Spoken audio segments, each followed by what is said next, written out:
Hello everyone, my name is Pushpak Garg and I welcome you all to decode commerce. तो आज हम पढ़ने के वाले हैं आज हम पढ़ने वाले हैं स्टैंडर्ड्स ऑन ऑडिटिंग 500 सीरीज का एक और स्टैंडर्ड दैट इज एसए 520, जिसका नाम है एनालिटिकल प्रोसीजर, या हम इसको सब्सटेंटिव एनालिटिकल प्रोसीजर सैप भी बोल सकते हैं। अच्छा सर, एनालिटिकल प्रोसीजर का मतलब होता क्या है? एक अगर मैं बोलूँ ना, बस एक वर्ड, दो तीन वर्ड में अगर मुझे एनालिटिकल प्रोसीजर आप लोगों को समझाना हो, तो मैं इतना बोल दूंगा, analytical procedure means comparison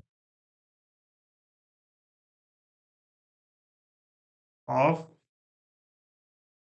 information.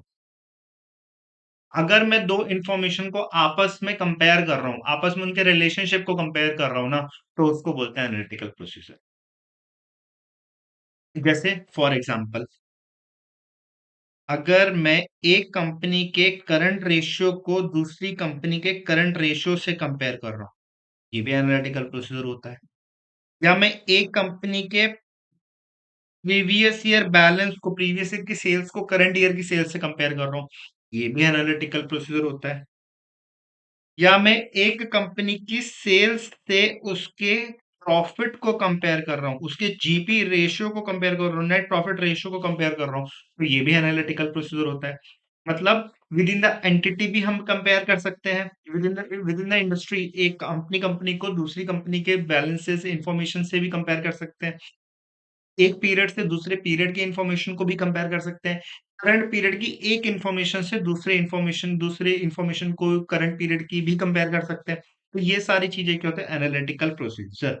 अच्छा, एक और चीज देखो, एनालिटिकल प्रोसीजर मैं ये लगाता हूँ, हम कितना ही वाउचिंग कर लें, कितनी ही वेरिफिकेशन कर लें, but analytical procedure help us to identify the material misstatement directly. तो ये कहा जाता है कि भाई, ऐसे कहता है कि आप एक काम करो, you have also try always try to apply analytical procedure near to the end of audit. कब लगाओ? Near to the end of audit लगाने की कोशिश करा करो आप हमेशा।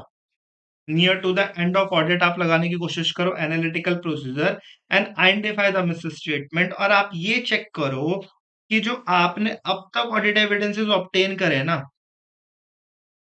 जो आपकी इनिशियल अंडरस्टैंडिंग थी, क्या थी इनिशियल अंडरस्टैंडिंग जो थी आपकी, ये आपस में कितना कंसिस्टेंट है, ये आपस में कितना कंसिस्टेंट है, कितनी इनकंसिस्टेंसी है इनकी आपस में, आपको ये चीजें चेक करनी है। फिर आपको ये देखना है कि मेरे एनालिटिकल प्रोसीजर के लिए सबसे इंपॉर्टेंट ही क्या होनी चाहिए, आपके पास इंफॉर्मेशन होनी चाहिए, कितनी रिलायबल इंफॉर्मेशन है, वो इंफॉर्मेशन जहां से बनी है वो कितना, मतलब इंटरनल कंट्रोल्स कितने रिलायबल है, अवेलेबिलिटी है या इंफॉर्मेशन की नहीं है, हम ये चीजें चेक करते हैं। ठीक है, तो चलो पढ़ते हैं एक बार एनालिटिकल प्रोसीजर के बारे में। पहले पढ़ते हैं डेफिनेशन, मीनिंग क्या है एनालिटिकल प्रोसीजर का। तो एनालिटिकल प्रोसीजर कुछ नहीं होता, हम फाइनेंशियल इंफॉर्मेशन को क्या कर रहे हैं, हम इवैल्यूएट कर रहे हैं। तो analysis of financial among both financial और non financial data. For example, financial to financial मैंने आपको बताया ना, सेल्स टू ग्रॉस प्रॉफिट को हम एनालाइज कर रहे हैं। फाइनेंशियल टू नॉन फाइनेंशियल मतलब क्वांटिटी और रेट को हम आपस में कंपेयर कर रहे हैं। फॉर एग्जांपल, पेरोल कॉस्ट के लिए हम पेरोल एक्सपेंडिचर जो प्रॉफिट एंड लॉस के अंदर डेबिट हुआ हुआ है, उसके लिए हम पेरोल एक्सपेंडिचर के लिए हम पर एम्प्लॉय को फिक्स पे कितनी दे रहे हो, नंबर ऑफ एम्प्लॉयज को कंपेयर कर रहे हैं। उसको भी हम फाइनेंशियल नॉन फाइनेंशियल हम क्या कर रहे हैं, कंपैरिजन कर रहे हैं, वैल्यूएशन कर रहे हैं फाइनेंशियल इंफॉर्मेशन का। तो फाइनेंशियल और नॉन फाइनेंशियल इंफॉर्मेशन को हम कंपेयर कर सकते हैं, लेकिन कौन सी इंफॉर्मेशन को कंपेयर कर सकते हैं? केवल वो इन दो इंफॉर्मेशन को हम आपस में कंपेयर कर सकते हैं जिनमें क्या हो, जिनमें हो प्लॉजिबल रिलेशनशिप। आपस में प्लॉजिबल रिलेशनशिप होना बहुत जरूरी है, तभी हम दो इंफॉर्मेशन को, whether financial whether non financial, financial to non financial, हम आपस में क्या कर सकते हैं, हम कंपेयर कर सकते हैं। Only if there is a plausible relationship exist between those information. फिर अगर हमें कुछ फ्लक्चुएशंस मिलती है रिलेशनशिप जो हम देख रहे हैं ना, अगर हमें आइडेंटिफाई कोई फ्लक्चुएशन करते हैं, कोई रिलेशनशिप आइडेंटिफाई करते हैं ना, तो हम इन्वेस्टिगेशन करेंगे और हम ये देखेंगे क्या वो इनकंसिस्टेंट है विद अदर रिलेवेंट इंफॉर्मेशन और that are different from expected value by a significant amount. For example, मैं इसका एक छोटा सा एग्जांपल देता हूँ। फॉर एग्जांपल, जैसे employ cost, number of employees और पेरोल एक्सपेंडिचर, 2022 23, 2023 एंड 24, यहाँ पे नंबर ऑफ एम्प्लॉइज थे 100 और हमारा पेरोल एक्सपेंडिचर था मान लो 1 लाख रुपीज, मान लो 1 लाख रुपीज था। अब क्या हुआ, हमारे for example number of employees बढ़ गए 120। तो अगर हम सेम कंसिस्टेंट अगर हम पेरोल कॉस्ट को लगाते 10,000 रुपए वाला ऑन एवरेज लगाते, तो ये होता था 1,20,000 रुपीज, लेकिन ये हो गया हमारा 2 लाख रुपए। तो अब रिलेशनशिप देखो, करंट पीरियड तो ये बढ़ तो 120% रहा है खाली, लेकिन पेरोल कॉस्ट हमारी ऑलमोस्ट 100% से बढ़ रही है। और आपस में भी इनके रिलेशनशिप हम चेक करेंगे, तो हमें क्या मिली, हमें इनकंसिस्टेंस मिली, हमें इनकंसिस्टेंसी से मिली, हमें फ्लक्चुएशंस मिले। तो हमारी एक्सपेक्टेड वैल्यू यहाँ पे क्या थी, 120, 1,20,000 या इन्फ्लेशन मान लो हमने थोड़ी सैलरी हाई करेगी तो हम मानेंगे 150। तो 150 मतलब हमारी जो इनकंसिस्टेंसी ना, हम 150 तक हमारे एक्सपेक्टेड वैल्यू थी, हमारी एक्सपेक्टेड वैल्यू कितनी थी, 150 तक पेरोल कॉस्ट की जानी, लेकिन वो कितना पहुंच गया, वो पहुंच गया 2 लाख रुपीज। मतलब वो 50,000 रुपीज को जो हमारा ओवर द एक्सपेक्टेशन हमारा वेरिएशन आया ना, उसके बारे में अब क्या करेंगे, हम मैनेजमेंट से पूछेंगे। तो ये सारी चीजें आइडेंटिफाई करने के लिए क्या लगता है, इस सब चीजों को आइडेंटिफाई करते हैं हम while by applying analytical procedure. तो 520 क्या कहता है, 520 कहता है analytical procedure. Meaning of analytical procedure, evaluation of financial information through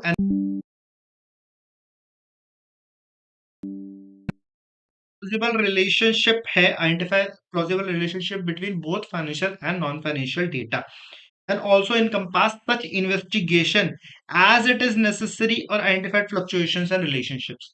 जो आपने identified fluctuations and relationships आपने identify करे that are inconsistent with other irrelevant information and are different from expected value by a significant amount। बहुत significant material amount से क्या है, हमारी जो expected value थी उससे भी exceed कर दिया।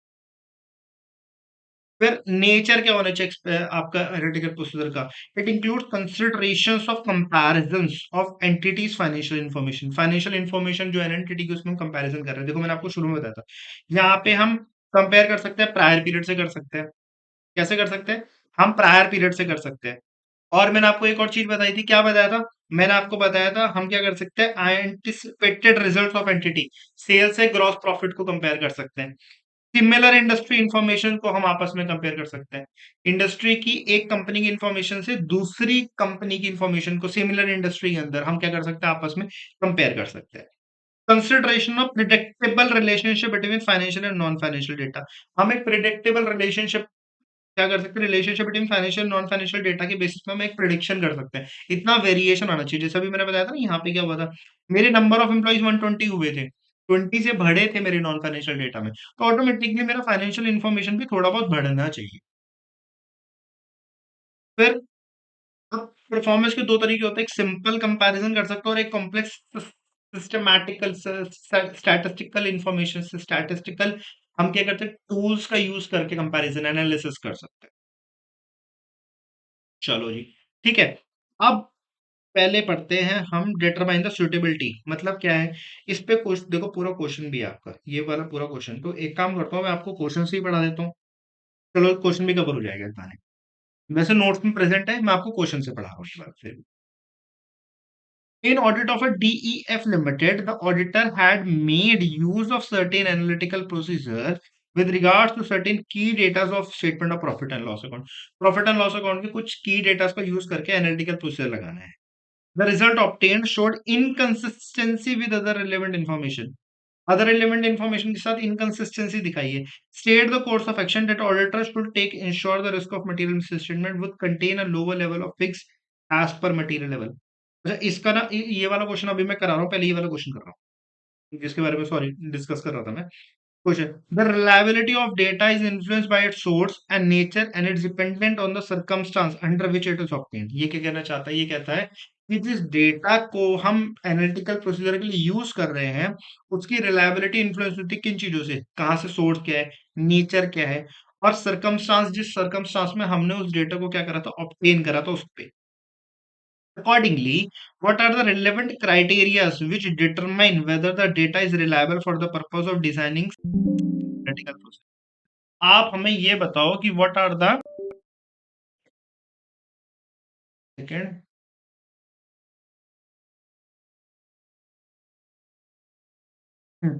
तो हमें ये कहता है कि आप हमें ये बताओ कि what are the relevant criteria कि आप जब एनालिटिकल प्रोसीजर को डिजाइन करोगे ना तो आपके रिलेवेंट क्राइटेरियाज क्या है, आप हमें वो बता दो, तो उसके ऊपर आंसर है। आंसर क्या है? Relevant criterias for determining the reliability of data, S A 520 analytical procedure provides the reliability of data is influenced by its source nature, वही आंसर वाली क्वेश्चन वाली चीजें लिखी हुई है। Accordingly the following are relevant criteria, criteria क्या है? पहला है सोर्स ऑफ इंफॉर्मेशन, इंफॉर्मेशन मिलने का सोर्स क्या है? अगर जो सोर्स है ना इंफॉर्मेशन मिलने का वो रिलेवेंट है, अगर ऑथेंटिकेट सोर्स है, हमें पता है कि इंफॉर्मेशन जो हम इस सोर्स से ऑब्टेन कर रहे हैं ना वो 100% सही होगी, एक्यूरेट होगी, तो हमारे एनालिटिकल प्रोसीजर का जो रिजल्ट आएगा ना वो भी रिलायबल होगा। For example information may be more reliable when it is obtain from a independent source outside the entity, अगर इंडिपेंडेंट सोर्स से मिल रहा है, ये हमने ऑडिट एविडेंस के अंदर भी पढ़ा था कि कोई भी इंफॉर्मेशन जो हमें इंडिपेंडेंट सोर्स से मिलती है ना वो ज्यादा रिलायबल। तो पहला पॉइंट हमने क्या पढ़ लिया? पहला पॉइंट हमने पढ़ लिया सोर्स। उसके बाद क्या है? कंपैरेटिबिलिटी ऑफ द इंफॉर्मेशन अवेलेबल, मतलब अब एनालिटिकल प्रोसीजर में तो कर ही हम कंपैरिजन रहे हैं ना, तो कंपैरेबल इंफॉर्मेशन मतलब प्लॉजिबल रिलेशनशिप वाली इंफॉर्मेशन जिसके साथ प्लॉजिबल रिलेशनशिप बने दूसरी इंफॉर्मेशन के साथ, ऐसी इंफॉर्मेशन अवेलेबल है या नहीं है? अगर नहीं होगी तो एनालिटिकल प्रोसीजर हम अप्लाई ही नहीं कर पाएंगे। तो हमें इंफॉर्मेशन भी अवेलेबल होनी चाहिए हमारे पास, तो क्या होनी चाहिए हमारे पास? इंफॉर्मेशन अवेलेबल होनी चाहिए। For example, broad industry data may need to be supplemented to comparable of that entity that produce sell and specific product.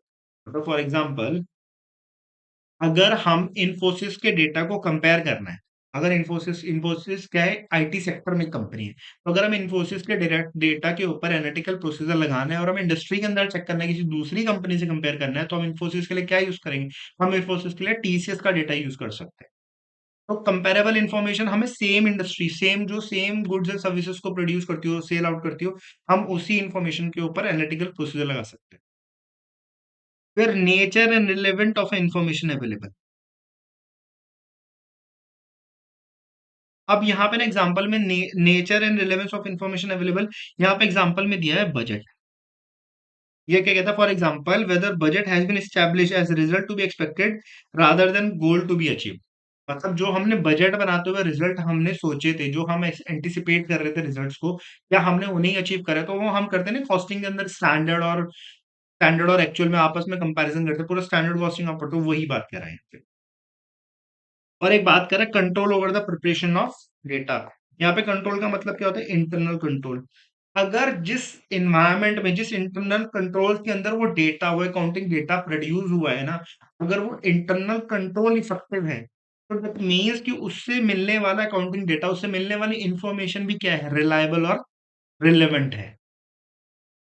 तो data design to ensure its completeness, accuracy and validity, for example control over the preparation, review and maintenance of budget. ठीक है, तो मैंने आपका ये वाला point भी करा दिया। Source, comparability, nature and control. अच्छा, एक यूज ऑफ एनालिटिकल प्रोसीजर है सब्सटेंटिव एनालिटिकल प्रोसीजर। अच्छा देखो, याद करो जब मैं आपको ऑडिट एविडेंस एसए 500 पढ़ा रहा था, तो उसके अंदर मैंने बताया था कि ऑडिट एविडेंस ऑब्टेन करने के कुछ प्रोसीजर्स होते हैं। सबसे पहले हम क्या करते हैं? सबसे पहले हम लगाते हैं रिस्क असेसमेंट प्रोसीजर, जिसमें हम अंडरस्टैंडिंग लेते हैं entity, it's control, it's internal control and it's environment. उसके बाद हम फर्दर ऑडिट प्रोसीजर लगाते हैं। फर्दर ऑडिट प्रोसीजर के अंदर दो पार्ट होते थे। क्या होते थे? एक होता था हमारा टेस्ट ऑफ कंट्रोल, जिसमें हम इंटरनल कंट्रोल चेक करते थे। एक होता था हमारा सब्सटेंटिव प्रोसीजर। सब्सटेंटिव प्रोसीजर के अंदर भी दो पार्ट होते थे। एक होता था टेस्ट ऑफ डिटेल्स, जिसके अंदर वाउचिंग वेरिफिकेशन होती थी। एक होता था सब्सटेंटिव एनालिटिकल प्रोसीजर, सैप। तो उस सैप की बात कर रहे हैं। अब हम एनालिटिकल प्रोसीजर को एज अ सैप लगा लेंगे, तो उसके लिए हमें उसकी सूटेबिलिटी डिपेंड करनी पड़ेगी। देखो, सब्सटेंटिव एनालिटिकल प्रोसीजर केवल तभी लगता है ना जब लार्ज वॉल्यूम ऑफ ट्रांजेक्शन होती है। क्या होती है? लार्ज वॉल्यूम ऑफ ट्रांजेक्शन, पहली चीज। फिर auditors assessment of how effective it will be detecting a miss statement, auditor का प्रोफेशनल जजमेंट यहाँ पे लगेगा कि उसको क्या लगता है कि एनालिटिकल प्रोसीजर लगाने के बाद मिस स्टेटमेंट को किस लेवल पर डिटरमाइन कर पाऊंगा, ये चीज। और नेचर ऑफ एजर्शन, कौन सी एजर्शन को हम चेक करना चाहते हैं, कौन सा risk of material misstatement की असेसमेंट करना चाहते हैं हम while application of analytical procedure. क्यों? क्योंकि क्या होता है ना, हर analytical procedure give you different level of assurance. Every analytical procedure give you different level of assurance, और कोऑपरेटिव ऑडिट एविडेंस होता है इससे। मतलब एक एडिशनल ऑडिट एविडेंस, क्योंकि हमें आखिर में क्या करना पड़ता है, हमें चेक करना पड़ता है कि हमने ऑडिट एविडेंसेस, फॉर एग्जांपल हमने वाउचिंग वेरिफिकेशन कर ली सेल्स की, हमने सेल्स के लिए वाउचिंग वेरिफिकेशन कर ली, हमने प्रॉफिट के लिए वाउचिंग वेरिफिकेशन कर लिया, सब कुछ कर लिया। अब हमें ये चीज चेक करना है कि जो हमने सेल्स करी है ना, अब हमने ऑडिट एविडेंस ऑब्टेन कर लिया, अब हमें और ज्यादा कंसिस्टेंसी इंश्योर करना है कि हमने जो ऑडिट एविडेंस गैदर करे वो सही है नहीं है, तो हमने एनालिटिकल प्रोसीजर पे लगा लिया। तो इन एडिशन लगता है ये, इन एडिशन लगता है, ठीक है? चलो ये चीज हो गई। अब बस दो छोटी छोटी सी बातें रही है कि देखो, ये मैंने आपको पहले ही बता दिया कि analytical procedure that help in forming an opinion. तो क्या कहता है, इससे कहता है auditor shall design and perform analytical procedure near to the end of audit. कोशिश करो near to the end of audit लगा हुआ, that assist the auditor in forming an overall conclusion as to whether financial statements are consistent with auditor understanding of entity. कि जो auditor ने शुरुआत में समझा था ना, जो अंडरस्टैंडिंग लिखी रिस्क असेसमेंट प्रोसीजर लगा के, वो कंसिस्टेंट है आज के टाइम पे मेरी, क्या फाइनेंशियल स्टेटमेंट भी उससे कंसिस्टेंट है या नहीं है। इसलिए ऑडिटर को एनालिटिकल प्रोसीजर लगानी चाहिए near to the end of audit, और कंसिस्टेंसी चेक करनी चाहिए। अच्छा, मैंने एनालिटिकल प्रोसीजर लगाए, मुझे पता चला अरे भाई यहाँ पे तो बहुत ज्यादा इनकंसिस्टेंसी है, यहाँ पे क्या है, यहाँ पे बहुत ज्यादा इनकंसिस्टेंसी है। Investigation results to analytical procedure, आपने एबी परफॉर्म करा इन अकॉर्डिंग टू दैट, से आपने कर लिया, आपको बहुत ज्यादा फ्लक्चुएशंस और रिलेशनशिप्स पता चले, बहुत ज्यादा गलतियां, बहुत ज्यादा क्या बोलते हैं डिफरेंसेस, वेरिएशंस, इनकंसिस्टेंस है हमारे अदर इन्फॉर्मेशन से, तो ऑडिटर क्या करेगा, ऑडिटर क्या करेगा, ऑडिटर इंक्वायर करेगा मैनेजमेंट से, inquiry with the management and appropriate audit evidence obtain करोगे मैनेजमेंट के रिस्पॉन्स के। इन केस आपने एप्लीकेशन करा एनालिटिकल प्रोसीजर का, और आपको पता चलता है that there are many inconsistency with other information, तो आप क्या करोगे, now you have to inquire with the management on other audit evidence obtain करोगे मैनेजमेंट के रिस्पॉन्स के लिए, जो मैनेजमेंट रिस्पॉन्स है उस रिगार्डिंग आप ऑडिट एविडेंस ऑब्टेन करोगे, और आप क्या करोगे, अदर ऑडिट प्रोसीजर परफॉर्म करोगे जो भी आपको सर्कमस्टांस में सही लगता है, जो आपको सर्कमस्टांस में क्या लगता है, सही लगता है। अच्छा, एक क्वेश्चन है, ये सीए इंटर में भी कई बार आ चुका है, तो ये मैं आपके साथ डिस्कस कर रहा हूँ, उसके बाद ये ऐसे आपका समाप्त हो गया। देखो कितनी जल्दी जल्दी मैं आपके साथ स्टैंडर्ड ऑन ऑडिटिंग खत्म कर रहा हूँ। आप, मेरे को देखा है कि मोस्ट ऑफ द स्टूडेंट्स को स्टैंडर्ड ऑन ऑडिटिंग से बड़ा डर लगता है ऑडिट के अंदर, और उनको लगता है कि ऐसे ही एक वो चीज है जिसकी वजह से वो ऑडिट में पास नहीं होते। इसलिए मैं आपके साथ हैंड रिटन नोट्स क्वेश्चन सारे डिस्कस कर रहा हूँ, और बहुत जल्दी जल्दी, देखो 20-25 मिनट में आपको पूरा स्टैंडर्ड खत्म करवा दिया मैंने।